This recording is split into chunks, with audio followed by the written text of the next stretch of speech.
Foto BSB, Festival de Fotojornalismo de Brasília. Este projeto foi realizado com recursos do Fundo de Apoio à Cultura do Distrito Federal. A Guerra contra a Natureza. Nessa conversa, a jornalista e escritora Eliane Brum conta sobre seu novo projeto, Suma Uma Jornalismo, e sobre sua relação com o amigo fotojornalista Lilo Clareto, com o qual compartilhou entusiasmos e dores durante seus trabalhos na Amazônia. Na tela, dividida em 3, estão sentados, cada um em seu ambiente. Na parte superior do vídeo, a apresentadora Cláudio Versiani, e na parte inferior, a convidada Eliane Brum. A apresentadora do programa está à direita da tela. Ela é branca, usa cabelo curto, liso e platinado, blusa escura com bolinhas claras. Atrás dela, há uma bancada baixa de armários repleta de pequenos vasos vermelhos de plantas. À sua esquerda está Cláudio Versiani. Ele é branco, tem um cabelo castanho escuro, liso e curto. Usa óculos e brinco de argola na orelha esquerda. Veste camisa azul. Na parte inferior do vídeo está Eliane Brum. Ela é branca, tem cabelo ondulado e castanho na altura dos ombros. Segura um chimarrão.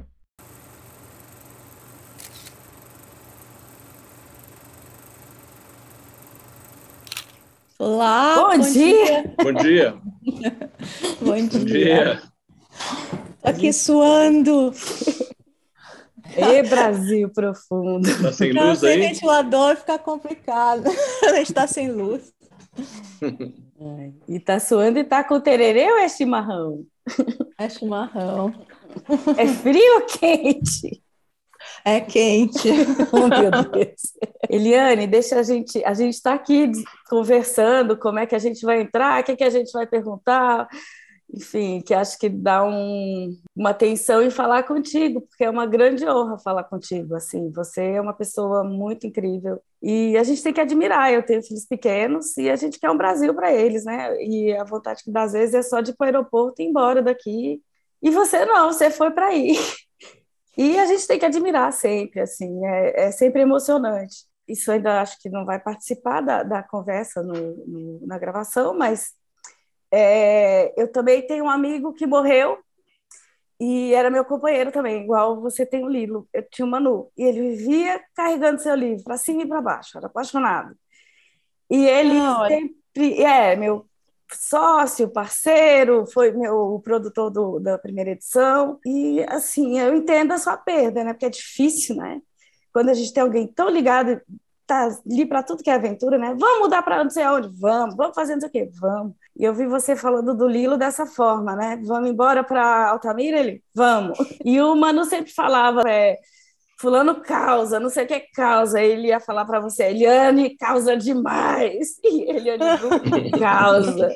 Aí eu estou muito, muito feliz de participar, né, desse momento com vocês, fotógrafos, a quem eu tenho muito, muito a agradecer na minha vida, a começar o meu irmão de alma, né, que é o Lilo Clareto, que, enfim, está marcado em mim, está comigo para sempre.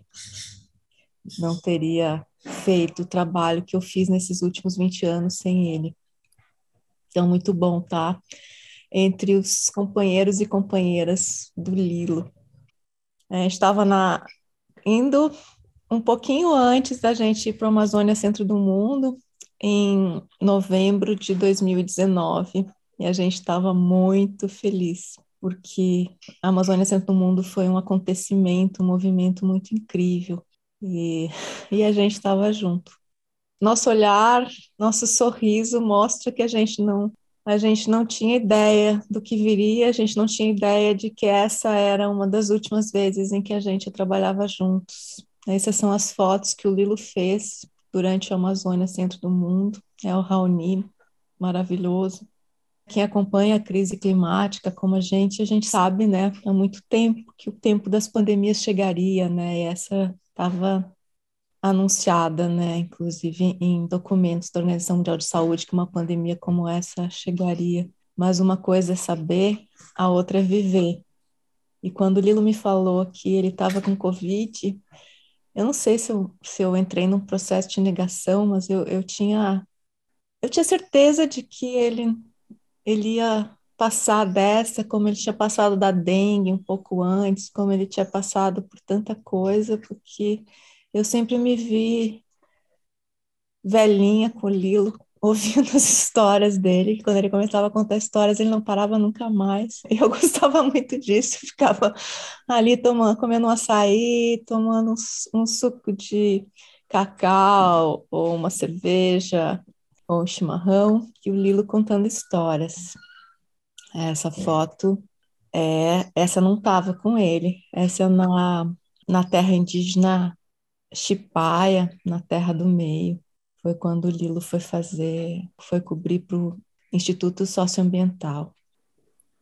Você poderia falar mais da sua relação com os fotógrafos? Assim, o que me interessa saber aqui agora, porque você começou a falar do Lilo, e eu gostaria de saber o que você aprendeu com os fotógrafos.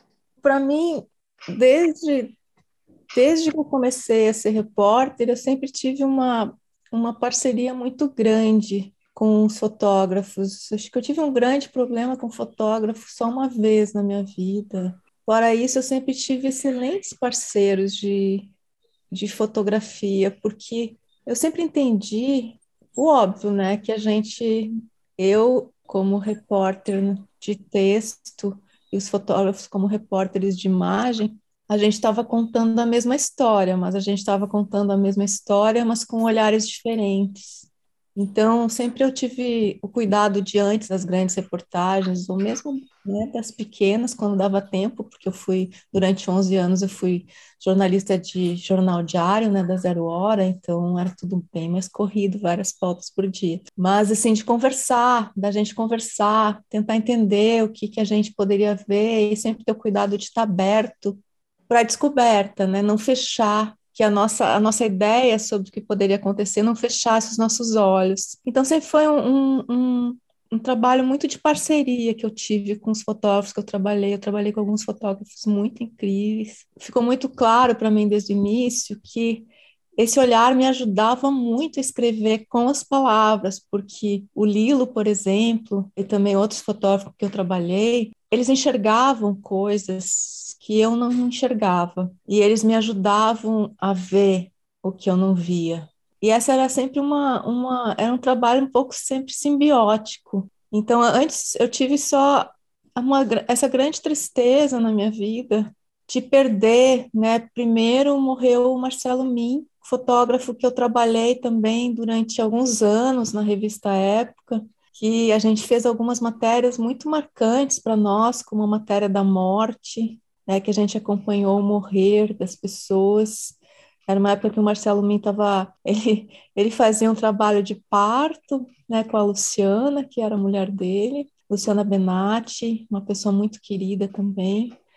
E então o Min ficava indo entre nascimentos e mortes. E a gente também teve uma parceria muito grande. Marcelo Min morreu patinando no Parque Villa-Lobos de um aneurisma, assim, muito jovem, muito brutal. E eu e o Lilo, nós nos conhecemos né, há mais de 20 anos, e foi um grande encontro. Nós nos conhecemos em Roraima. Quer dizer, a gente se viu na redação da revista Época, mas o Lilo tinha acabado de deixar o Estadão e trabalhar na Época. Foi minha primeira matéria com ele. E eu estava muito insegura, porque a gente ia passar um mês em Roraima e nunca tínhamos trabalhado juntos antes. E a gente sabe como essas viagens exigem e como são difíceis. E aí a gente teve esse encontro absolutamente incrível que nos juntou para o resto, né, das nossas vidas. A primeira expedição que a gente fez em Roraima, a gente fez várias, porque a gente foi para todas as partes do estado. Foi uma das viagens mais incríveis da minha vida, e da dele também, eu sei. Quando a gente andava pela estrada aí no sul de Roraima, a gente ia escutando as músicas Pink Floyd e música de corno, que a gente ia comprando ainda fita cassete, que a gente achava, né, nos armazéns, nas coisas, nas bodegas de beira de estrada. Mas a primeira incursão na terra Yanomami, a gente foi acompanhar uma equipe de saúde ainda da Uriri, que fazia muito bem, por sinal, a cobertura de saúde dos Yanomami. E a gente chegou muito tarde Era viagem de helicóptero, depois de aviãozinho pequeno, depois de voadeira o dia inteiro, chovendo. A gente chegou tarde na aldeia e a comunidade tinha ido para um outro acampamento de roça. Então, quando a gente chegou lá, já estava a noite escura. A gente estava o dia inteiro sem comer, não tinha dado para fazer nada, para cozinhar nada. E a gente chegou, os Yanomami nos receberam, apesar de ser tão escuro, de estar, né, e nós dois sermos estranhos. Só que estava chovendo muito. Então eles nos ofereceram manduruvás assados para comer, que tem um gosto crocante, é um gosto de castanha, mas não matou a nossa fome. E a gente foi dormir, só tinha um lugar, né? Tinha muitas redes para amarrar, só tinha um lugar que ficava um pouquinho protegido da chuva, assim, um pouquinho assim, que tinha um galho em cima, e a gente colocou essa rede, uma rede só. Então, nós dormimos, essa primeira vez que a gente se encontrou, a gente dormiu juntos, numa intimidade necessária, um com o pé na cara do outro, completamente encharcados, e choveu a noite inteira, e a gente dormiu encharcado. Eu ouvindo o Lilo roncar, porque não conseguia dormir, porque lá é uma serra onde a gente estava, fazia muito frio e está encharcado ainda, então eu não conseguia dormir por causa do frio e da chuva, mas o Lilo roncava, assim, feliz da vida, que é uma característica dele, dormir muito bem. Aí a gente acordou de manhã, assim, com os gritos de não cospe, segura esse catarro. A equipe estava fazendo teste de tuberculose nos indígenas, que a tuberculose, né, já há muito tempo é problema, tem matado muito Yanomami, graças aos brancos, né, primeiros missionários, depois agora são os garimpeiros. O primeiro catarro da manhã tinha que ir para um potinho, então estava uma confusão, porque eles não queriam que cuspisse. Então, essa foi a minha estreia do Lila. E com uma estreia dessa, ou a gente se apaixona, ou a gente nunca mais quer ver o outro. E com o Lilo foi isso, eu e o Lilo temos, porque para mim o Lilo se encantou em onça e, né, mudou de matéria. A gente tem uma história de amor, que não é o amor que ele teve primeiro com a Lia, agora com a Dani, a companheira maravilhosa que ele tem aqui no Xingu, ativista, né, que nos deu a Maria, minha filhada, mas é uma história de amor muito profunda para mim. O Lilo é um irmão de alma. A gente se entendia com o olhar depois de tantos anos. A gente se olhava e sabia o que o outro estava pensando, o que o outro queria que o outro fizesse. Eu me sentia absolutamente em casa com ele, para onde eu fosse. Então era muito fácil fazer qualquer reportagem, porque eu sabia que eu ia estar com o Lilo. Se eu estava com o Lilo, eu estava em casa, né? A gente carregava também essa casa de alma que a gente levava para todos os lugares. Então, ele ter Eu te sido... interromper só um pouquinho, uma curiosidade. E mesmo assim você se surpreendia quando via as fotos do Lilo? Sim, Eu eu me digo, se surpreendi. surpreendia porque fala assim, como é que ele viu isso? Como é que ele fez isso? Quer dizer, coisa de parceria de repórter e fotógrafo. Sim, eu me surpreendia, Cláudia, porque o Lilo tinha um olhar muito particular. Essa é a minha forma de ver as fotos do Lilo. Eu não sou uma especialista, mas é a minha forma de ver as fotos do Lilo. O Lilo não é... Ele fazia e fazia muito bem, né? Retratos, as fotos posadas, tem alguns retratos muito maravilhosos dele. Mas para mim, o que o Lilo era absolutamente especial, singular, ele era o fotógrafo do instante mesmo, que eu acho que é muito fotógrafo jornalístico, né, de raiz. Nisso ele via coisas que ninguém via. Eram instantes pequenos, absolutamente extraordinários, que contavam tudo. E o Lilo pegava aquele tum, né, um salto, um olhar, um gesto de mão, uma coisa trivial acontecendo, uma risada, né, gente? Olha essas fotos das meninas, essas meninas não posaram. O Lilo estava andando por lá, como ele estava lilando, né, porque o Lilo é verbo, estava lilando e aí viu essas meninas do Rio Novo, né, nas reservas extrativistas da Terra do Meio, e ele pega esse instante, né? Essa foto para mim é absolutamente maravilhosa, é uma foto que tem na parede de casa e ela me dá alegria de olhar, ela é viva. E isso era o Lilo. né? Esse fotógrafo de Instagram. Então, isso sempre me surpreendia, porque eu estava lá conversando, eu também sou muito olhadeira, mas eu estava conversando, estava escutando, e eu não via muito do que ele via. Então, sim, ele me surpreendia muito. 20 anos depois, ele ainda me surpreendia. Que bom. O Lilo tinha particularmente, ele era muito um fotógrafo de natureza, acho que também das raízes, que eram muito importantes para eles, de vir da roça de Minas Gerais, e ele enxergava coisas na natureza, nos não humanos, muito, muito particulares. Raiz aí tem duplo sentido, né? Até a gente vendo essa Exatamente. imagem. Exatamente. A outra coisa que capturava muito o Lilo, eram crianças. Eu gostaria de um dia ajudar a organizar, ou pelo menos poder ver uma exposição do Lilo só das crianças, que também ele pegava instantes das crianças, as crianças adoravam o Lilo. Elas adoravam, ó, como é essa foto que a gente está vendo aqui. O Lilo amava muito as crianças e elas amavam imediatamente o Lilo, elas tinham essa conexão com ele. É muito ente também, né? Então ele tinha, quando o Lilo lilava, ele era essa criatura, assim, que criança, árvore, bicho, né? Então... Não, eu só queria comentar com a Eliane, que conhece muito mais do Lilo que a gente, mas o que me impressiona nessa foto é que as formas se juntaram. A criança é a água é a criança, e uma associação perfeita, né? Quer dizer, de tom, posição do corpo, os reflexos da água, uma coisa impressionante essa foto. É isso, Cláudia, é isso. Isso é muito o bonito. Lilo, assim, porque parece que, assim, primeiro é que essa criança não posou para ele. Isso é o que estava acontecendo. É jornalismo. É Parece assim, jornalismo com poesia, né? Porque isso é poesia pura. porque o Lilo era poeta, né? Além de ele ser poeta com as palavras, ele estava sempre escrevendo poesias. Ele era poeta das imagens também. Então, era a forma dele ver o mundo. E, assim, parece que essa foto é simples, mas não, foi muito bom que tu falou isso, porque tem muito mais condição né, de falar sobre essa foto do que eu. É extremamente complexo o que ele conseguiu enxergar aí e o que ele captou, né, dessa natureza e essa conexão entre a criança e a natureza. Essa criança é uma criança natureza, ela também é natureza, e tudo isso é conectado E outra coisa na água. Não, desculpa, que eu me te chama interrompi. muita atenção nessa foto, tudo bem, mas é uma coisa que me chama muita atenção nessa foto, é que você só vê os cílios, um pouquinho dos cílios, e a cara de felicidade do menino que você não vê é impressionante. A gente vê sem ver, né?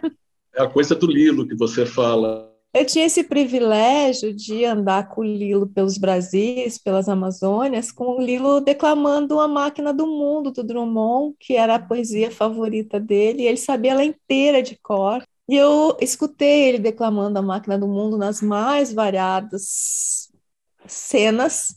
Em todas elas, o Lilo chorava pela beleza. O Lilo era um cara que chorava pela beleza.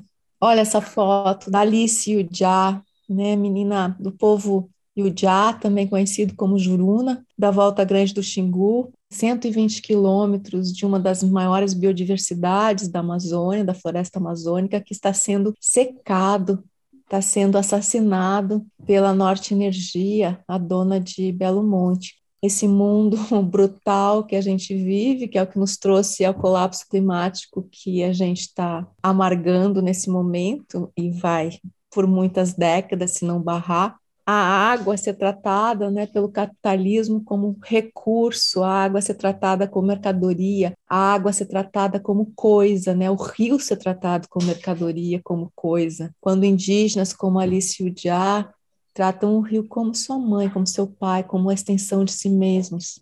Então, exatamente essa cena que a gente está vendo, talvez em breve não seja mais possível, em algumas épocas do ano ela já não é mais possível, porque a Volta Grande do Xingu está secando, porque Belo Monte tira a água de um lugar para botar em outro, como se fosse assim, como se pudesse tirar, né, tirar um rio e botar em outro lugar, sem que isso tivesse consequências terríveis, não só para Alice Yujá, mas para todos os que vivem nesse planeta.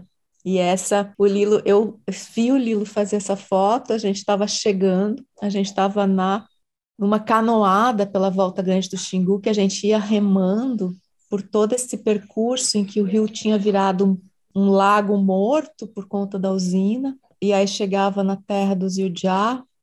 E quando a gente chegou de canoa, depois de alguns dias remando, acho que 1 ou 2 dias remando, já não me lembro, isso foi em 2015, o Lilo viu a Alice Iujá saltando numa alegria avassaladora no rio, e essa é a foto. Também a foto de um momento, e olha a composição que ele faz. Eu não sei como é que ele fazia esse momento, sabe? Porque tá ali outra foto não posada, outra foto que ele fez de dentro da canoa, não tinha nem condições ideais para fazer essa foto. A gente chegando, ele não escolheu o horário de fazer essa foto. É a foto de um momento. E olha toda a composição que tem aí. É impressionante. Muito Eliane, bonito. você fala muito sobre a guerra contra a natureza, né? Quando mostram essas imagens, elas mais cativam, né? Não são exatamente fotos denúncia, assim, né? Mas elas talvez até causem mais, porque a gente vê uma imagem dessa e saber que pode ser que isso não seja mais possível. Como chegar para cativar mesmo, para que as pessoas entendam o que está acontecendo, né? E aí eu queria que você falasse um pouco sobre o seu novo projeto, sobre o Suma Uma, que a gente está muito curioso. Suma Uma é uma plataforma de jornalismo global. A gente fala global porque ela é, desde o seu início, ela é em 3 línguas, Dani. Ela sai em espanhol, português e inglês. Ela é uma plataforma que se propõe a falar desde a Amazônia, a partir do ponto de vista múltiplo dos povos floresta, dos povos natureza, para o mundo. Dada a situação dramática que a gente está vivendo, com a floresta muito perto do ponto de não retorno, a gente tem que conversar com o planeta. Por isso a gente começa com 3 línguas, tomara que a gente consiga se multiplicar por mais línguas, mas também a gente conversa dentro da Amazônia, né, nos povos floresta, que tem uma transmissão oral de conhecimento e que se informam oralmente, é um outro tipo de tradição diferente do jornalismo tradicional, em que a gente vai ter também, a gente começa com uma semente, que é uma semente, a semente da Suma Uma, esperando, porque a gente está no tempo da urgência, se converter muito rapidamente num jornal, um jornal online, mas uma plataforma grande, capaz de cobrir várias Amazônias. Então, essa semente começa no dia 13 de setembro, com uma newsletter semanal, em 3 línguas, e também com uma newsletter áudio quinzenal, que vai ser apresentada pela Elisângela Baré, mulher indígena de São Gabriel da Cachoeira, para conversar, quer dizer, conversar com quem quiser escutar, mas conversar especialmente com os povos floresta que têm essa transmissão oral e de informação. Então, Suma Uma começa nesses 2 formatos que se completam e se conectam, e é exatamente a nossa pequena colaboração no campo do jornalismo nessa guerra climática que a gente está vivendo. A gente entende que não há nada mais importante acontecendo nesse momento do que a crise climática. Quando eu vejo as campanhas, escuto os debates dos candidatos à eleição presidencial e também de outros candidatos a governadores, a deputados, etc., me deixa aterrorizada ver que a Amazônia não está no centro do debate. E a gente está vivendo esse momento brutal, que é o momento mais limite da história, não da trajetória desse país, mas da trajetória da nossa espécie nesse planeta, que é um momento em que uma minoria dominante de humanos está alterando a morfologia do planeta, está alterando o clima do planeta. Vejam bem a loucura do que está acontecendo. Como é que uma minoria de humanos altera a forma, o clima de um planeta inteiro? E é isso que está acontecendo. E como é que uma coisa com essa grandiosidade de impacto não é o centro de todas as nossas vidas, de todas as nossas preocupações, porque isso tem impacto em absolutamente tudo, atravessa nas questões de raça, de gênero, de espécie, de classe, atravessa tudo, e isso não está no centro dos nossos debates, dos debates eleitorais, dentro da nossa casa, dos nossos debates internos. Né? Como é possível essa mesma minoria provocando a sexta extinção em massa de espécies? Olha a loucura disso, e como é que isso não está no centro? Então, Suma Uma, ela nasce de um movimento conceito que é da centralidade da natureza, a centralidade da Amazônia. Quando a gente fala, né, é Suma Uma, jornalismo do centro do mundo, jornalismo direto do centro do mundo, direto do centro da vida.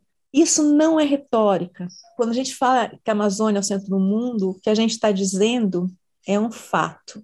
E nesse momento limite que a gente vive, a gente precisa deslocar o que é centro e o que é periferia. E os centros são os centros da vida. Os centros é a natureza, onde a nossa vida está sendo decidida no presente e onde o nosso futuro será determinado. Então, os enclaves da natureza, como a Amazônia, como as outras florestas tropicais, como os oceanos, são os verdadeiros centros desse planeta. E Suma Uma se propõe a fazer jornalismo a partir desse conceito, dessa perspectiva, a partir de povos que se veem como natureza. Então, essa é a nossa proposta no campo do jornalismo. Suma Uma é uma plataforma que defende a democracia, mas não apenas a democracia para todos os humanos, coisa que a democracia jamais chegou, muito menos no Brasil. Ela precisa chegar a todas as pessoas humanas, mas ela também precisa alcançar as outras espécies, ela também precisa alcançar a natureza. E a gente sabe bem quem é que está fora, né, dos direitos democráticos e tem que chegar para as outras espécies, tem que chegar para a natureza. É a nossa colaboração. Nós somos 5 pessoas, 4 de nós temos em torno de 30 anos de jornalismo, de experiência. É a forma que nós encontramos nesse momento de colaborar no campo do jornalismo, deixando muito claro de que lado a gente está nessa guerra que é mais do que uma guerra, é um massacre, dada a desproporção das forças. Nós queremos estar ao lado, como aliado dos povos floresta, como aliado dos povos natureza, né, dos povos de todos os outros biomas, na linha de frente dessa guerra. Eles são os protagonistas, nós somos seus aliados, e eles estarão com a gente em Suma Uma. Né, Suma Uma, isso é muito importante de dizer, Suma Uma vai ter um conselho de decisão, né, que vai pensar sobre os rumos da cobertura, composto majoritariamente de lideranças da floresta e também das Amazônias urbanas, as periferias, os baixões, que a gente considera também centros. E Suma Uma vai crescer, e só faz sentido Suma Uma crescer assim, né, de dentro. Nós estamos criando uma redação amazônica, que é uma redação que a gente está chamando de muvucas de novas narrativas, né? A muvuca é uma técnica de reflorestamento com muitas sementes, é uma coisa muito bonita, né? Também laboratório de novas narrativas, onde a gente vai fazer um processo de coformação, né, com jovens da floresta e das periferias urbanas, formar jornalistas que também nos formarão, porque o jornalismo é o quê? Século XIX, século XX, né? Tem uma história muito curta no tempo do mundo. Agora, os indígenas, eles contam histórias e produzem notícias só na Amazônia há pelo menos 13 mil anos, então nós temos muito a aprender com eles. Então, Suma Uma vai criar, né, está criando uma redação que vai se ampliar com o jornalismo amazônico, que tem que ser majoritário, né, tanto pelo conselho como pela crescente composição dos seus jornalistas. Muito bom. Eu tenho uma pergunta. Nesse projeto, que parece tão interessante, tão necessário, qual que é o peso, o papel e a estratégia da imagem, já que a Amazônia tem um apelo mundial, né? A Amazônia é uma preocupação mundial. Talvez até tenha mais peso fora do Brasil que dentro do Brasil. Os brasileiros, e especialmente as elites políticas, econômicas, intelectuais também, infelizmente, ainda não entenderam que o Brasil hoje é a periferia da Amazônia. Quer dizer, se o Brasil tem alguma relevância no mundo hoje, dado o que o Bolsonaro e o bolsonarismo fizeram nesse país nos últimos quase 4 anos, a relevância do Brasil é pela floresta, porque o planeta depende dessa floresta para que todos tenham algum futuro, né? Mas infelizmente isso não foi entendido. A imagem tem e terá um peso muito grande. Nosso logo é Suma Uma, essa árvore, né, que junta, nas palavras da nossa conselheira Juma Chipaia, cacica da sua aldeia, primeira cacica do seu povo. Suma Uma é o que junta o céu e a terra, né, a árvore que junta o céu e a terra. Há muito a dizer sobre a Suma Uma. Suma Uma tem um grande simbolismo, a gente, né, não escolhe esse nome por acaso. Então tem uma palavra que diz muito aqui para os amazônicos. Tem formas, essas letras, né? Quando se fala a palavra Sumaúma, imediatamente se associa àquela árvore gigante que precisa de muita gente para poder ter um abraço completo. Mas respondendo mais diretamente à tua pergunta, porque tu quer saber de fotógrafos e de cinegrafistas, né? Então, quando eu falo formação, coformação de jornalistas, a gente pensa sempre, eu considero fotógrafos jornalistas, né? Não só os jornalistas que escrevem ou os jornalistas que falam, mas os jornalistas que documentam a história em movimento com imagens. Então, também é sempre pensando em imagens. Não dá para fazer jornalismo sem imagens. E a gente vai estar começando a trabalhar, né, com fotógrafos aqui da Amazônia e também fotógrafos de fora da Amazônia. A gente vai ter um editor de fotografias e de vídeo que vai trabalhar com essa rede de fotógrafos que a gente está criando. Agora é importante dizer, Cláudio e Dani, Suma Uma começa com uma semente, é como uma newsletter semanal, né, a partir de agora, logo, dia 13. Mas a gente só vai poder virar árvore, que é se tornar uma plataforma de jornalismo que seja capaz de cobrir pelo menos os principais temas a partir da Amazônia, se os leitores quiserem, se os leitores acharem que é importante uma plataforma de jornalismo como Suma Uma. Então, no dia 1º de setembro, será lançada o crowdfunding para doações recorrentes para Suma Uma. Todo o conteúdo de Suma Uma será aberto, ou seja, não precisa pagar para ter acesso ao conteúdo de Suma Uma, mas a gente espera. Eu ouço muito, sempre ouvi que é importante o que a gente faz, né? Quando o País Brasil, lamentavelmente, terrivelmente fechou, as pessoas falando que era importante que eu continuasse a ter a coluna em algum lugar, que é importante fazer reportagem sobre a Amazônia, que é muito importante tanta coisa. Bom, eu espero todas as pessoas que disseram isso, que querem, né, um jornalismo na linha de frente da guerra climática, um jornalismo com sede em Altamira, que é um epicentro da destruição da floresta, também um epicentro da resistência a essa destruição, que essas pessoas colaborem, que elas doem com aquilo que elas puderem, porque se a gente não fizer comunidade com os leitores, se os leitores não acharem importante que a gente exista, a gente não vai seguir existindo, porque é isso, a gente vai existir se as pessoas desse país e de outros países acharem que é importante a gente existir. Esse crowdfunding é essencial para a gente poder crescer e se manter, e é um momento que a gente vai saber se as pessoas que acreditam na democracia, uma democracia muito mais ampla, que acreditam na vida, que já perceberam o momento limite que a gente vive, acham importante que isso não exista.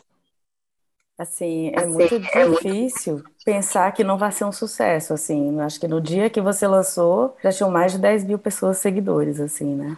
E é muito necessário, né? Porque, por exemplo, 2 semanas atrás queimou aqui do lado de... A gente está em Brasília, no Cerrado. Cerrado nem parece floresta, né? Acho que as pessoas acham que aquilo é mato. Do lado de Águas Emendadas teve um incêndio enorme, isso não foi notícia em lugar algum. Águas Emendadas, não precisa falar nem mais nada, né? O berço das águas. Sem aquilo ali, não tem mais nada. E cada vez é mais soja, mais é mais invadido. Acabando o cerrado. E se a gente não tem esse tipo de iniciativa, desse tipo de trabalho especializado para esse tipo de denúncia, tem que fazer. Então, assim, a gente tem que desejar muita sorte e ajudar colaborando, de fato, né?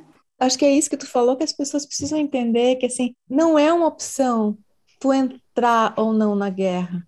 A guerra está. E pela desproporção das forças, pela falta de compreensão que se converta em ação, essa guerra é um massacre. O Mapa Biomas mostrou que em 2021, 18 árvores na Amazônia, 18 árvores por segundo estavam sendo assassinadas. Então, imagine só nessa conversa que a gente está tendo, quantas árvores foram derrubadas só nesse tempinho. Tu falou do cerrado, que é outro bioma vital, e a gente está falando em bioma, bioma nem é uma boa palavra, porque assim, a natureza não se separa dessa forma, assim como o planeta foi separado em estados-nações, não é assim que funciona, é tudo conectado. O cerrado, 50% do cerrado está destruído. Amazonizar, né, o jornalismo, amazonizar o planeta, que é a concepção desse movimento Amazônia Centro do Mundo, do qual a gente parte para criar essa plataforma, é um ponto de vista da natureza. E a Suma1 é sediada na Amazônia, mas ela busca crescer para esses outros biomas, né, para o Cerrado, para a Caatinga, né, para o Pantanal, para o Pampa, que está sendo destruído também, para todos os biomas, e isso é fundamental. Agora, essa preocupação não pode só ser um like nas redes sociais, ela precisa se converter em doação e em participação, porque a gente não quer leitores passivos, a gente vai criar mecanismos de participação dos leitores, inclusive em programas de reflorestamento. Eu estava conversando mais cedo com a Dani tem essa preocupação, e aí eu vou fazer a pergunta que é da Dani, na verdade, mas como engajar essa juventude do like e do TikTok, e do consumo, da informação rápida, que dura 30 segundos, daí a 5 minutos já acabou, como engajar essa juventude, principalmente a brasileira, que tem outras preocupações tão urgentes quanto, né? Enfim, você tem muita gente nesse país só sobrevivendo e não vivendo. Sim, a gente tem 33 milhões de pessoas passando fome, né? As pessoas vivendo para tentar comer. E isso, com a crise climática, vai piorar. Isso é muito claro para nós de Suma1. A Suma1 é atravessada, a gente não consegue tratar de Amazônia, de crise climática, sem que todos esses temas sejam atravessados pelas questões de gênero, de raça, de classe, de espécie. Mas eu acho, Cláudio e Dani, que a gente talvez esteja mais fácil engajar a juventude do que os adultos, do que os mais velhos, digamos, porque o movimento climático, um movimento de defesa da natureza mais importante da nossa história, da história humana, foi liderado por uma adolescente chamada Greta Thunberg, em que as crianças e adolescentes foram para as ruas de diversas cidades e países do mundo, também no Brasil, ainda que aqui minoritário, para fazer greve escolar, dizendo que para que estudar se os adultos literalmente, né, cagaram no seu futuro? Para que estudar se elas não têm futuro? E sem dúvida nenhuma, a Greta e outras lideranças jovens estão hoje entre as pessoas mais influentes desse planeta. No Brasil, a gente tem também um ativismo que é menor do que acontece em países da Europa, e é menor em grande parte porque parte da juventude tem toda a sua energia, todo o seu processo criativo, tudo que tem focado em poder se alimentar pelo menos uma vez por dia, o que é absolutamente criminoso. É criminoso de todas as maneiras, e é criminoso também porque toda essa energia deveria estar focada em outras coisas. Comida deveria ser algo absolutamente garantido a todas as pessoas, e a gente sabe exatamente por que estamos nessa situação. Mas eu vejo, assim, um grande número de jovens ativistas climáticos, sem contar que aqui, na Amazônia, que é o que eu acompanho mais de perto, só existe a floresta em pé, como a gente sabe, porque os indígenas, os quilombolas, os ribeirinhos, os camponeses, que seguidamente são esquecidos, colocam o seu corpo, e muitas vezes são mortos, colocam o seu corpo para defender a floresta da qual depende a vida de todos nós. E, nesse momento, os grandes protagonistas da proteção da floresta são mulheres, são lideranças mulheres desses povos e são jovens. Né? Então, o que eu acho mais difícil, talvez, de engajar são os adultos. Quando a Greta Thunberg diz nosso mundo está... nossa casa está em chamas, e aqui na Amazônia, literal, daqui onde eu estou falando com vocês, eu assisti a floresta queimar há uma semana atrás, da minha Eu vi janela. as fotos. Exatamente. E grande parte dos adultos, mesmo aqueles que se dizem não negacionistas, estão sentados, achando que tem um jeito de escapar disso. Só tem um jeito de escapar disso, que é a ação imediata, né? Se mover. Então, a gente acha que a gente só pode existir criando comunidade de leitores. Então, os leitores vão poder vão ter instrumentos de participação de Suma Uma. E a gente acha, e aí eu respondo uma pergunta que eu não completei, que vocês me fizeram, que a Dani falou, né, da questão da beleza, que essas fotos do Lisla falam muito de beleza. Eu acho que a gente engaja as pessoas, a denúncia ela é fundamental, e faremos, sempre fizemos e seguiremos fazendo. É importante dizer que Suma Uma começa com essas 5 pessoas que se juntaram, 5 jornalistas velha guarda, sou eu, o Jonathan Watts, que é editor global de meio ambiente, também vive em Altamira, a Carla Jimenez, que foi a diretora, criadora do País, né, comandou o País Brasil por 8 anos, e o País Brasil se tornou, se não o maior, o jornal mais progressista do Brasil, um dos mais progressistas do Brasil, e cobriu todos esses temas muito fortemente. A Thalita Bedinelli, que é a editora do País também, trabalhou durante os 8 anos do País Brasil, e a Verônica Goizueta, correspondente peruana, correspondente há muitos anos no Brasil, coordenadora do Amazon Rainforest Journalism Fund, que é um dos grandes financiadores, se não o maior, das reportagens na Amazônia. Então, a gente entende que nós sempre fizemos denúncias, nós 5. Eu cubro a Amazônia há mais de 25 anos, sou jornalista há mais de 30, mas a gente entende que também a gente precisa. E isso é muito importante em Suma Uma, esse é um grande diferencial de Suma Uma. A gente tem uma editoria, que é uma editoria que a gente está chamando de alumbramento. Uma das principais de Suma Uma, que é mostrar o que é a floresta, a beleza da floresta, mostrar a beleza daquilo que está em risco e daquilo que foi sendo destruído, né? A beleza de... Quando a gente fala incendiou a floresta, a gente não está dizendo nada. A floresta não são árvores, a gente tem essa coisa cartesiana e essa coisa que o capitalismo nos formatou de achar que árvores são indivíduos. A floresta é um coletivo não só de árvores. Cada árvore que incendeia, que é incendiada, ela é um mundo conectado com outros mundos. Tem insetos, tem pássaros, tem mamíferos, tem Sem cobras, trocadilho, as ramificações, né? tem outros. Tem ramificações por toda ela, né? A própria Suma Uma, com suas raízes longas que irrigam e se comunicam com todas as outras, os fungos se comunicam, é uma grande coletividade que queima, são vários mundos que queimam. Árvores como a Suma Uma, por exemplo, que são as grandes árvores da Amazônia, elas capturam, né, água do solo e lançam na atmosfera pela transpiração mais de 1.000 litros de água por dia, né, segundo Antônio Nobre, cientista da Terra. Mais de 1.000 litros de água por dia que vai formar os rios voadores, que são rios maiores do que o próprio Amazonas, que estão sobre as nossas cabeças, mas a gente não enxerga, mas são que estão levando a chuva para o Sudeste, por exemplo. Então, toda essa tecnologia maravilhosa, a gente quer contar na nossa editoria de alumbramento.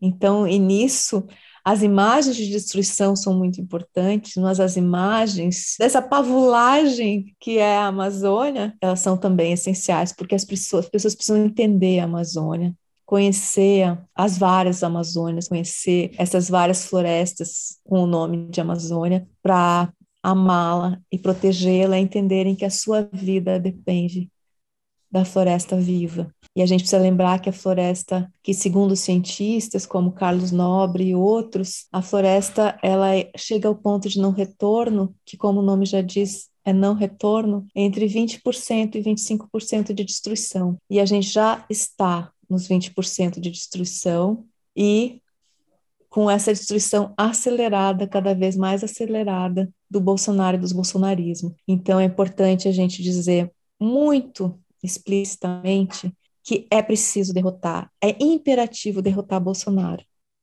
nessas eleições, que quem votar no dia 2 de outubro precisa ter isso em mente. É verdade, como muitos dizem, que a gente está escolhendo entre a democracia e o fascismo que o Bolsonaro representa, mas é mais do que isso. A gente está escolhendo entre a política de morte de Bolsonaro e a nossa vida, a vida nossa e de todas as espécies, porque a Amazônia não vai suportar mais 4 anos de Bolsonaro, de bolsonarismo, mais 4 anos de destruição de todas as maneiras, com a floresta queimando, a floresta sendo desmatada, a floresta sendo grilada, que é roubo de terra pública, com apoio de Bolsonaro e de seu governo, as indígenas como as Yanomami sendo estupradas, crianças indígenas vomitando vermes, porque até remédio para vermes falta, garimpeiros contaminando toda a floresta, os rios contaminados de mercúrio, destruídos de várias maneiras, não tem como aguentar mais 4 anos disso, desse horror.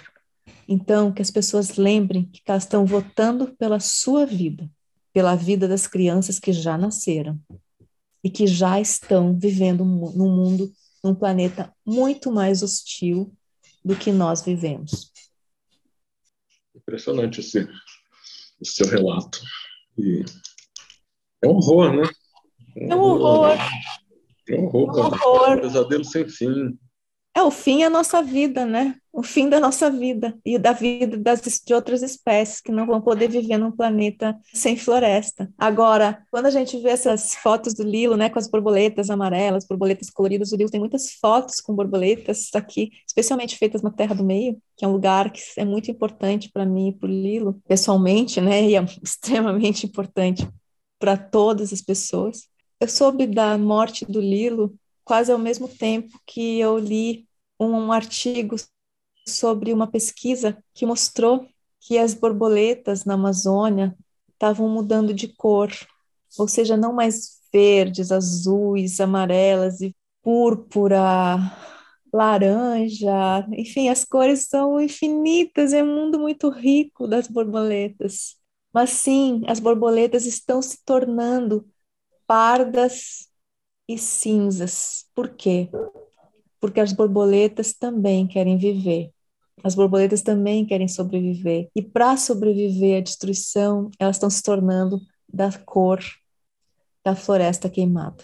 Essa pesquisa foi uma das coisas mais tristes que eu li. E mesmo derrotando o Bolsonaro, a luta não acaba com a eleição, porque nós vamos ter que lutar pela proteção da floresta e dos seus povos, mas talvez fotos como essa sejam fotos de um passado que, se a destruição continuar, não vai existir mais. Se a gente permitir que a destruição da Amazônia continue, as crianças não conhecerão as borboletas que essas ribeirinhas estão celebrando. Isso é um detalhe de toda a destruição, mas é de uma tristeza tão enorme, é tão simbólico. É impressionante, é pictórica, né? Nossa, é uma imagem, né? Não só porque ela borboletas foi multicoloridas e borboletas que são mariposas, no final, né? São cinzas, né? Cinzas da cor das cinzas, que Cinzas da cor da cinza. essa minoria está tornando a floresta, está convertendo a floresta, né? É dessa brutalidade que a gente está falando. É nessa linha de frente que Suma Uma vai ser aliada no campo do jornalismo. É isso que a gente tem em mente para votar em 2 de outubro. Parabéns pelo projeto e sucesso para o Suma Uma. Muito obrigada a vocês, Cláudio, super Dani, bacana. essa oportunidade de falar de Suma Uma e de falar do Lilo, que certamente, agora que ele se encantou em onça, a gente chama o Lilonça, ele virou Lilonça, ele está com a gente. Ele está com a gente de várias maneiras. Eu não conheci o Lilo, mas eu tenho vários amigos que foram amigos dele, que são amigos dele. O Lilo foi muito querido, sempre muito querido. Muito querido. É isso, Eliane. Obrigado mais uma vez. Sua participação foi incrível, abrilhanta nosso festival. E a sua voz, a sua fala, a sua escrita são muito importantes. E Suma Uma, que tenha vida longa, Você tenha falou vida de... longa e que a principal editoria seja o alumbramento, porque as denúncias Sim. diminuam, né? Me lembrou muito do trabalho do Ripper, né? De deixar as comunidades, fazer com que elas sejam as contadoras da própria história, né? Provavelmente, acho que é isso que você estava falando, né? Das oficinas do bem-querer que ele faz, né? Que é um trabalho fabuloso também, né? Daqui 10 anos, quem sabe, os fotógrafos, os jornalistas, vocês vão estar lá só editando e tal, e vão ser eles que vão estar contando as histórias deles e as histórias da floresta, e é isso que a gente deseja, né? Esse é o sonho de Suma Uma, um sonho em realização, não é um sonho em processo de gesto e de movimento. Se em 10 anos nós tivermos uma redação totalmente amazônica ou majoritariamente amazônica, é porque Suma Uma deu certo. virou árvore. Que ele se ramifique, né? Se E ramifique se pelo ramifique Brasil. como a própria Suma Uma, né? Com seus Põe os raízes. calangos aí para contar a história também, né? A turma daqui do Cerrado, que Isso. eles E não que podem ficar esquecidos. Isso, eles se fazem parte. ramifique, porque essas coisas a gente não tem como avaliar, porque o mundo está mudando tão rapidamente, mas você tem possibilidades infinitas nessa coisa de rede, de internet, de conexão, de engajamento, né? Estamos juntos, com certeza. Mas eu quero ser muito bem explícito, Eliane, que foi um grande prazer. Sou seu fã, continuo te lendo. Era leitor assíduo ali do Elfo País.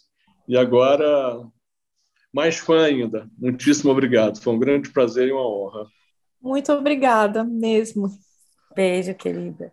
Beijos. Tudo de bom. Super legal. Mais uma Muito vez, obrigado. muito obrigada. Obrigada também. Tchau. Tchau.